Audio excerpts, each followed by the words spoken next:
Here's the first carry for Le'Veon Bell. And able to stay on his feet past the 30 to about the 33-yard line. Week 4, Bell returned from the injury and the suspension, and he came back in a big way, Charles. Showed a lot of patience, and that's interesting, isn't it? Because you know he was ready to explode because he couldn't play in the early part of the NFL season. But following his blockers, letting things develop, and then taking off through the hole. He let Marquise Pouncey get out in front, David DeCastro, and then he just went through there like a bolt of lightning. Yeah, finished 18 carries, 144 yards. Again, it's Bell. It's a 7-yard gain there, and it's good enough to move the chains. But we always talk about good down and distance, allowing offenses to expand their playbook. Well, 2nd and 2, that means your playbook's wide open. You can run just about anything. But a lot of times, the play caller, he just looks down at his sheet, sees the short yardage runs, and goes to one of those. So the run gets them the first, and now they operate with a fresh set of downs. They'll throw on first down with Roethlisberger. This is caught by Antonio Brown. Okay, in your fantasy league, did Antonio Brown go first? In both of my leagues, he went first, yes. And rightly so. We saw what he did against Kansas City. He got Pittsburgh off to a roaring start. 2 touchdowns early, and then that allowed them to coast the rest of the way. He may only be 5'10", but he is a load to handle out wide. Now a first down carry by Bell. And he is met at the line of scrimmage, and he goes down right there. No gain on the play there, 2nd down.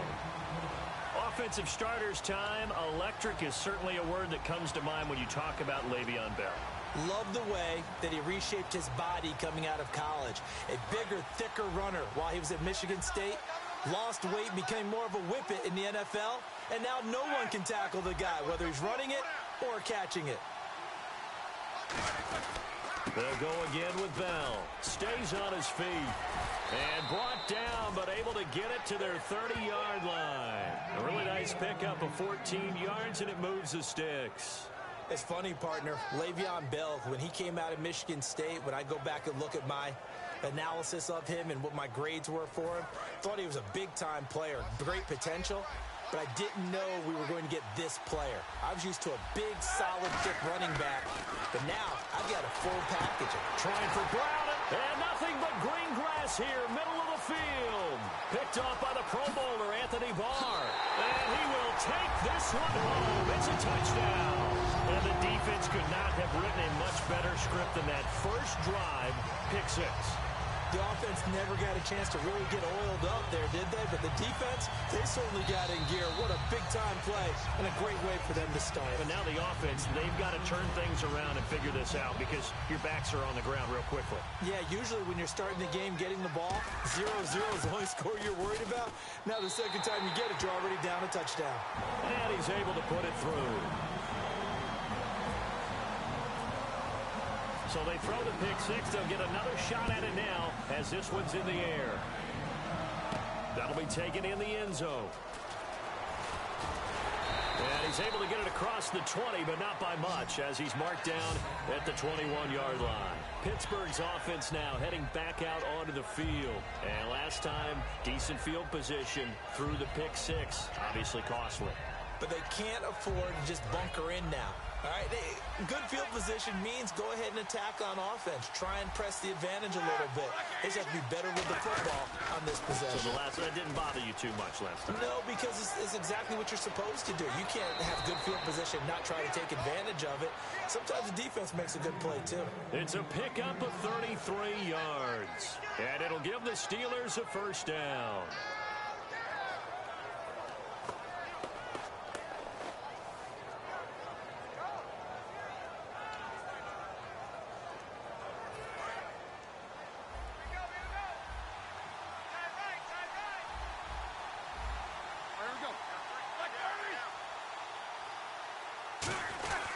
And they'll keep it on the ground with Bell.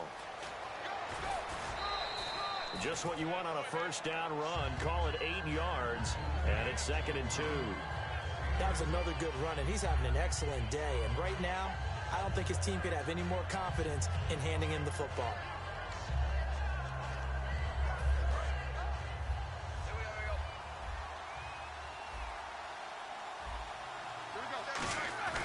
Now Roethlisberger to throw on second down.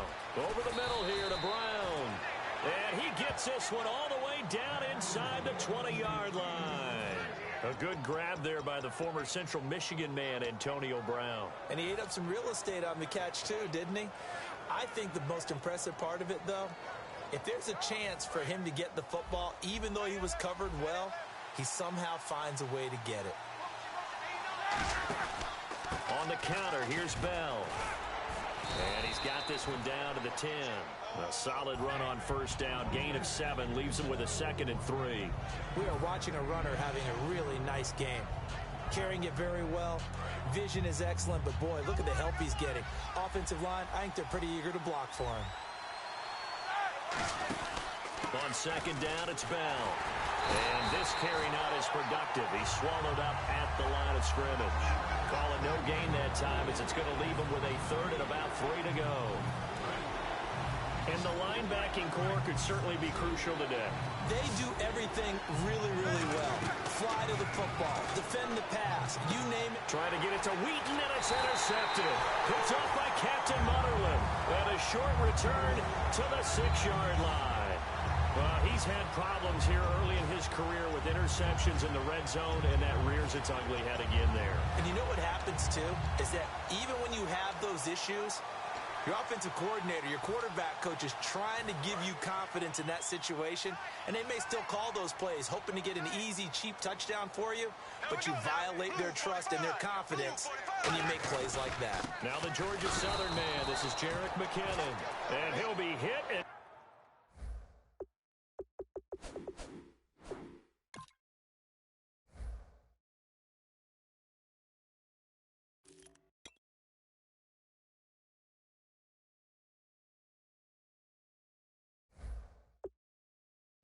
drop for a loss at the 5-yard line.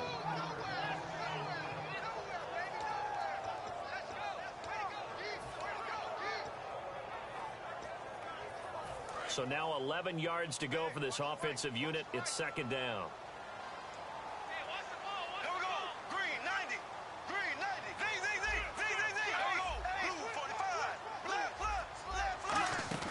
They run once more with McKinnon. And he'll take this forward only up to about the 7. 2 yards on the carry there, and it's going to lead him to 3rd down. Back now with Charles Davis. I'm Brandon Gaudin. Second quarter begins with the Vikings holding the football. They've got it 3rd and 10 here to start things out.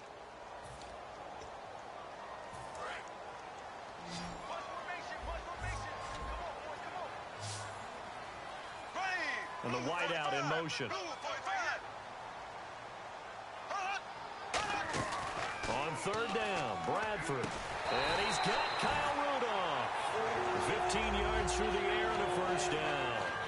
Well, the advantage has certainly shifted to the defense as we began that 3rd down play, and they found a way to foil it and pick up a 1st down. 3rd time's a charm, right? 2 incompletions. Had to have it on 3rd, and they got it. Yeah, they stuck with it, weren't daunted at all, and picked it up. Over the middle, he's got Treadwell.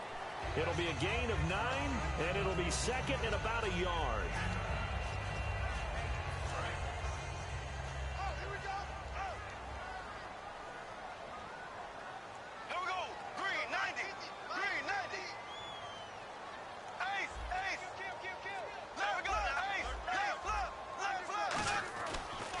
Here's McKinnon. And he'll be brought down right around the 37. 7 yards there, good enough to move the sticks. 2nd and 1, and people want to run the football. This is where every back in the league is supposed to do exactly what we just saw there. Pick up the 1st down. And a new set of downs here after picking up the 1st on the ground. They'll need to get the play off quickly. First carry of the game here for Matt Asiata.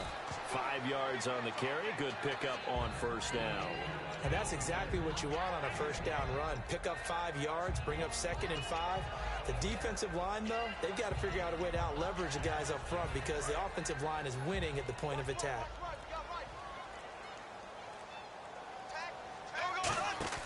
Now a 2nd down throw for Bradford. Caught on the right side by Treadwell. And he'll be taken down, but not before he gets into enemy territory. And now the passing game here in the 2nd quarter starting to heat up a little bit.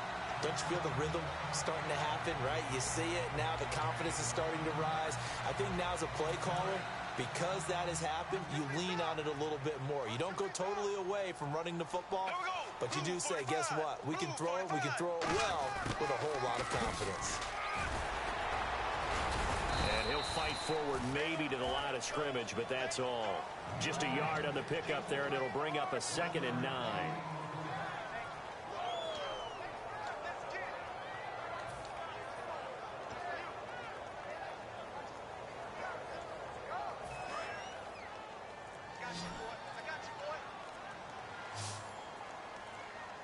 Time running out here on the play clock. 2 minutes to play here in the first half. More from Minneapolis after this.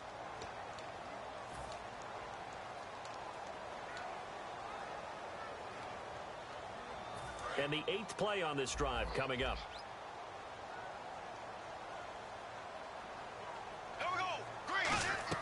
Now Bradford on 2nd down.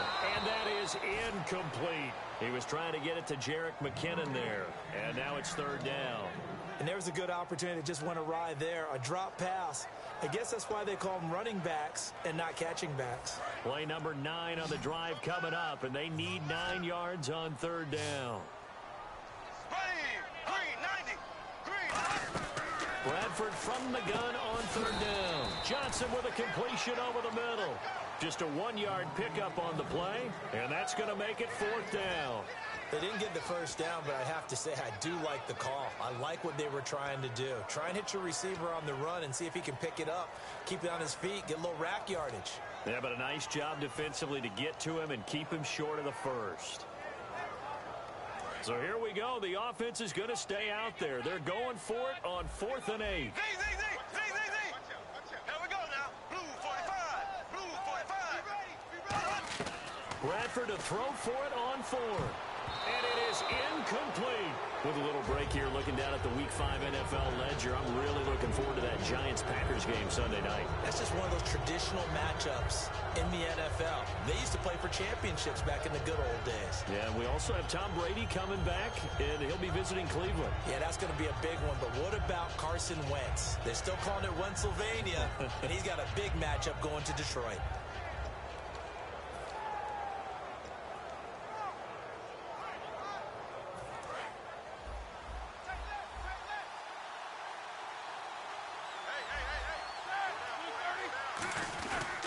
They'll start out on the ground with Bell. Oh, he breaks a tackle, and he's got an alley. And he's brought down.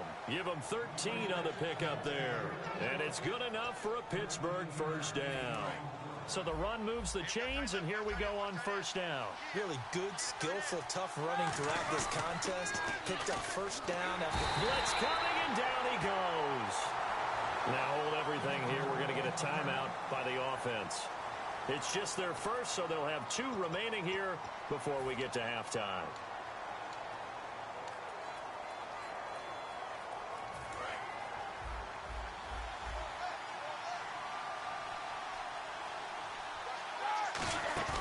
A fake to Bell. Now it's Roethlisberger.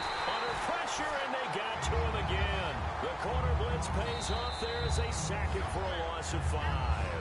Now whistles come in. We're going to get a timeout here by the offense.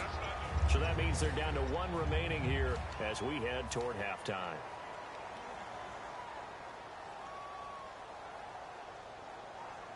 Second down, sacked by the defense. What type of pressure will they bring here on 3rd? We'll see. Now Ben on 3rd and long. And Big Ben intercepted a 3rd time. Xavier Rhodes with a pick. And his guys will take over at the 30-yard line. And now out comes Minnesota. And we'll see how this is played. Offensively, they've got the lead. Not a whole lot of time left. What do you think, Charles? Well, it's tempting to try and add to your lead.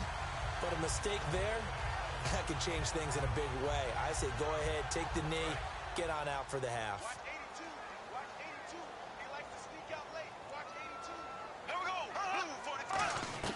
Following the interception, Bradford. And did he get the feet down? No. They'll say he did not. It's incomplete. Well, we got a quick second here. Do you mind a call from Walt Patulski right now, partner? You going to that story about Rex Ryan? Yeah, how about that? Rex Ryan posing as Walt Patulski as a writer from Buffalo on the conference call with New England, and Julian Edelman posing as a writer trying to get some information about whether Edelman was going to play wide receiver or quarterback in their game. And that story maybe gained even more luster after their win in that contest. And this one to Treadwell, complete. It's a pickup of 16 there, and it'll lead to a new set of downs. When you see zone defense and you know you've got a drag route on as your primary call, you got to be really careful as a passer about how far you let your guy go, because he might wander into some tough coverage. Now a play fake here on first down. And incomplete. Crisis averted. Almost picked. Instead, second down. One of the toughest things about playing defensive back is pattern reading, trying to figure out what they're doing. And on that one, they had to fly, just sending a guy downfield with the in route accompanying it, what people call a dagger route, trying to hit the guy underneath after the clear out.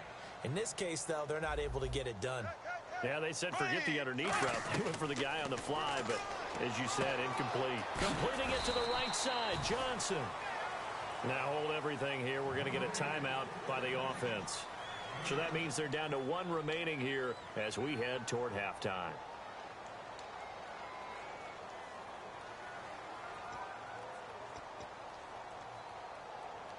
Three yards left to grab here on third down.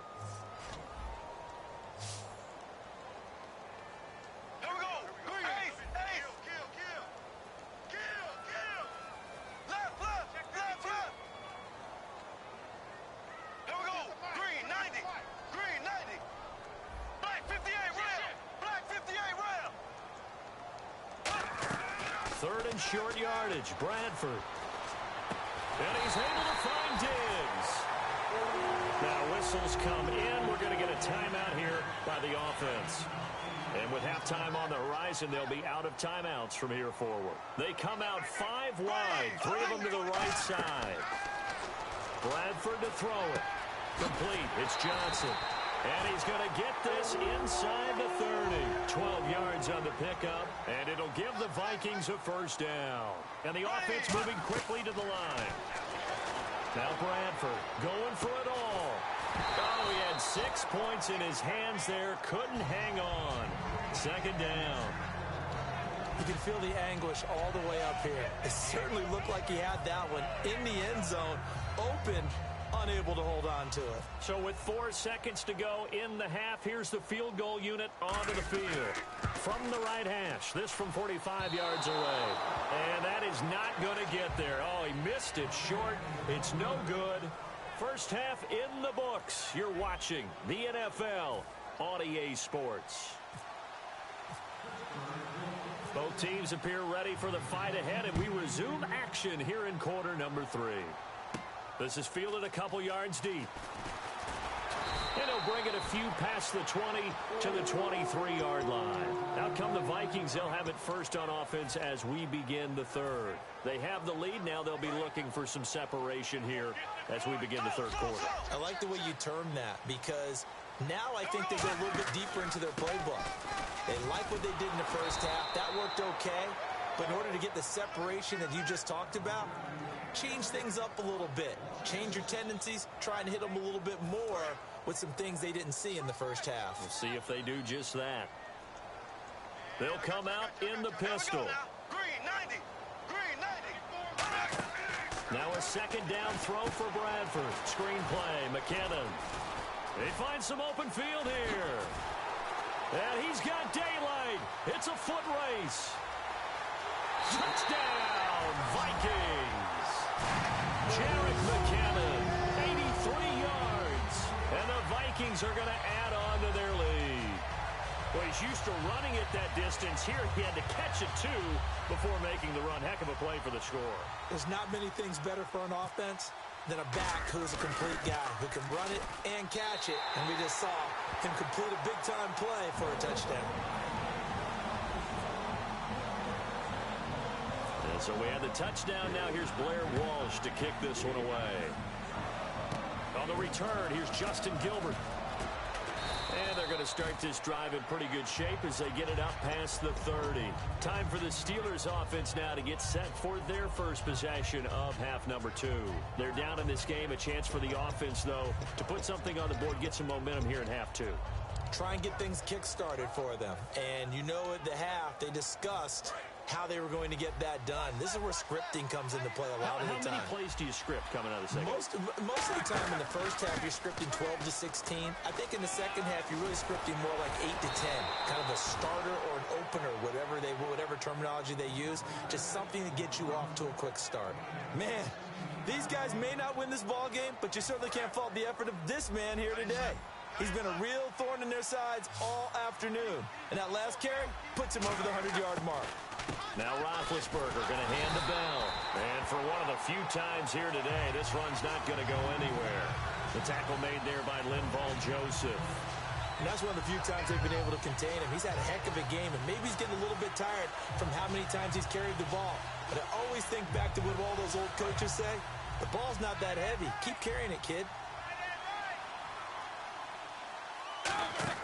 A fake to Bell. Now it's Roethlisberger. Under a heavy rush, and down he goes. Emerson Griffin in there to make the sack. He buries him for a loss of 10. Partner, I know the ball security's preached like crazy, but every now and then you've got to know when to get rid of the football and save a little bit of yardage if you're a quarterback. Because now if you're the offensive coordinator, what does it do if it was 3rd and 10 versus 3rd and much longer as it is now? Yeah, it changes everything in terms of play calling and the pressure you might expect to face on the very next down. Had to throw the ball away and save the yardage. He didn't get it done. He's such a good route runner. Shows it there on 3rd down. Very proficient and a good pass. And you know what, over the years in the NFL, the better a route runner you are, the more confidence your guy's going to have in you to go to you in important times because he can trust you being in the right spot, and they connected there and picked up a first down. They'll come out in the pistol. Roethlisberger with a give to Bell. And he'll work his way inside the 30 now to the 28. Give him 9 on the carry that time, and they're set up with a 2nd and 1. This drive is turning into an extended one, and the guy carrying the ball, he's becoming more like a body blows guy. Every carry is putting some damage on the defense. So after a while, I'm not too sure how many guys are going to want to run up and tackle him. The give is to Bell. And he'll be brought down at the 27-yard line. Only a gain of a yard, but that's all they needed, as that's going to move the chains. 2nd and 1 is often an invitation to take the big shot downfield. I bet the offensive lineman said, are you kidding? We just get on our backs, and let's go get the first down. They love being physical. Rush coming, and he's taken down. Chad Greenway from his outside linebacker spot, forcing the sack for a loss of 8.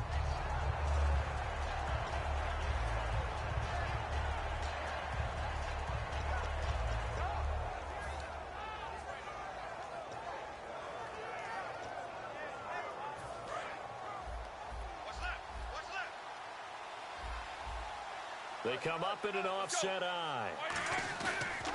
They'll run it with Bell. And he's going to take this one down to the 25. Give him 10 yards on the pickup, and that'll make it 3rd down. In today's NFL, when you get teams in long yardage situations with your defense, you're really going to go to your speed packages. You're going to get smaller, lighter guys on the field in order to cover the expected pass. So they might want to run the ball against a smaller, lighter lineup with your big guys, and that's exactly what happened on that play. It was tough on him, and now... And his pass is intercepted for the 4th time today. Picked off by the former first-rounder. He's got the lane, and there he goes. And he will take this one home. It's a touchdown. Now that was a beautiful play. A pick 6. How would you punctuate something like that, partner? What, you mean with an exclamation mark? Exclamation mark, a big word. What would you do with that? Ampersand? I like it. And he puts it through. So they'll get another shot on offense following that pick 6. And now the kick is away. Here comes Gilbert. And he'll take it past the 25 and up to the